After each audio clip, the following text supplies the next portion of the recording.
एक artificial intelligence driven data analytics software platform और distribution technology company है जो इंडिया की सबसे बड़ी सॉफ्टवेयर एज अ सर्विस यानी कि SaaS कंपनी है ट्रैवल और hospitality sector. Rate gain travel और हॉस्पिटैलिटी सेक्टर के हर वर्टिकल जैसे कि hotels, airlines, online travel agents, car rentals, vacation rentals और बाकियों के लिए टेक्नोलॉजी प्रोडक्ट्स और सॉल्यूशंस प्रोवाइड करती है 3 वर्टिकल्स में, जो कि हैं डेटा एज अ सर्विस यानी कि DaaS, जो कि 37% ऑफ रेवेन्यू को अकाउंट करता है, जिसमें मार्केट इंटेलिजेंस और डायनामिक प्राइसिंग रिकमेंडेशन शामिल है।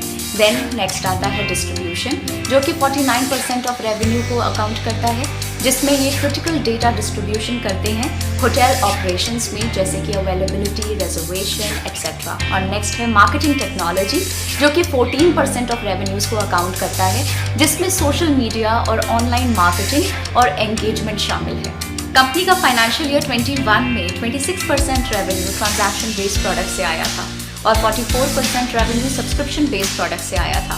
बाकी 30% रेवेन्यू हाइब्रिड मॉडल से आए हैं। रेट गेन के 1462 कस्टमर्स हैं सितंबर 2021 तक, जिसमें 8 फॉर्च्यून 500 कंपनीज भी शामिल हैं। इनके कस्टमर्स में 6 continents hotels, Kessler collection, Lemon Tree, OYO जैसे कई बड़े नाम भी शामिल हैं। इस IPO से कंपनी अपने एग्जिस्टिंग सेलिंग शेयर होल्डर्स को एग्जिट प्रोवाइड कर रही है। फ्रेश इशू से रेट गेन डेट रीपेमेंट और स्ट्रेटेजिक इन्वेस्टमेंट्स इन एक्विजिशंस और टेक्नोलॉजीज करना चाहती है। अब बात करते हैं इस कंपनी के IPO में इन्वेस्ट करने के प्रोस के बारे में। कंपनी की सबसे बड़ी स्ट्रेंथ है इसकी डाइवर्स कस्टमर सेट, जो पूरी ट्रैवल और हॉस्पिटैलिटी इंडस्ट्री को कवर करती है। इनके कस्टमर सेट में 1220 hotel chain customers, 110 travel partners जैसे एयरलाइंस, कार रेंटल्स और 132 डिस्ट्रीब्यूशन कंपनीज जैसे ग्रुपॉन शामिल हैं। इनका कस्टमर रिटेंशन रेट भी बहुत अच्छा है, जो फाइनेंशियल ईयर 21 में भी 89% पे था। रेट गेन का बिजनेस AI टेक्नोलॉजी और डेटा एनालिटिक्स पे बेस्ड है, जिसके कारण इनके पास बहुत ग्रोथ का बहुत स्कोप है। इनका subscription based take platform business model के कारण ही इनके पास स्केलेबिलिटी और कांस्टेंट रेवेन्यू जनरेशन का पोटेंशियल है। ट्रैवल इंडस्ट्री के रिसर्जेंस और ऑनलाइन बुकिंग के राइज के कारण रेट गेन का एड्रेसेबल मार्केट 2025 तक 18% CAGR के साथ बढ़ने की उम्मीद है। इनमें बहुत सारे मेगा ट्रेंड शामिल हैं, जैसे कि rise of online booking for travel and hospitality, importance of travel in social media, rise of online marketing, data analytics potential in travel industry, जिसमें डेटा जनरेशन काफी हाई होता है। अब बात करते हैं इस कंपनी की वीकनेसेस के बारे में। कंपनी का सारा बिजनेस ट्रैवल और हॉस्पिटैलिटी सेक्टर से आता है, जिसके कारण इनकी परफॉर्मेंस और रिस्क ट्रैवल इंडस्ट्री की परफॉर्मेंस और रिस्क से डायरेक्टली जुड़े हुए हैं। इसी कारण से कंपनी फाइनेंशियल ईयर 21 में लॉस में थी और उनके रेवेन्यू सिर्फ 264 करोड़ रुपीस के थे versus 457 crore rupees revenue in financial year 20। Rate gain technology sector में काम करती है, जहां हमेशा टेक्नोलॉजिकल डिस्ट्रप्शन के चांसेस रहते हैं। टेक्नोलॉजी सेक्टर में नई खोज और इनोवेशंस बहुत तेजी से होते हैं, जिसके कारण इस सेक्टर में डिस्ट्रप्शन के रिस्क हमेशा प्रेजेंट होते हैं। कंपनी के पास बहुत सारा कस्टमर और इंडस्ट्री डेटा रहता है, जिसके कारण कोई भी साइबर सिक्योरिटी ब्रीच के कारण इनके ऑपरेशंस और ब्रांड रेपुटेशन को बहुत नुकसान हो सकता है।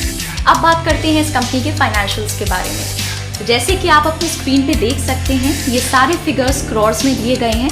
सबसे पहले हम कंपेयर करते हैं टोटल एसेट्स के फिगर को। फाइनेंशियल ईयर 21 को जब हम फाइनेंशियल ईयर 20 के साथ कंपेयर कर रहे हैं, तो हम देख सकते हैं कि इसमें एक इंक्रीमेंट देखने को मिल रहा है। 397 से ये फिगर बढ़ के 439.8 पे पहुंच गया। टोटल रेवेन्यू की बात करें तो इसमें हमें एक शार्प डिक्लाइन देखने को मिल रहा है। रेवेन्यू में ये 457 का फिगर है, जो कि कम होके 264 रह गया फाइनेंशियल ईयर 21 में। प्रॉफिट आफ्टर टैक्स ये भी आपको डिक्लाइन देखने को मिल रहा है। फाइनेंशियल ईयर 20 में भी ये लॉस था 20 करोड़ का, फाइनेंशियल ईयर 21 में ये लॉस 28.58 करोड़ पे पहुंच चुका है।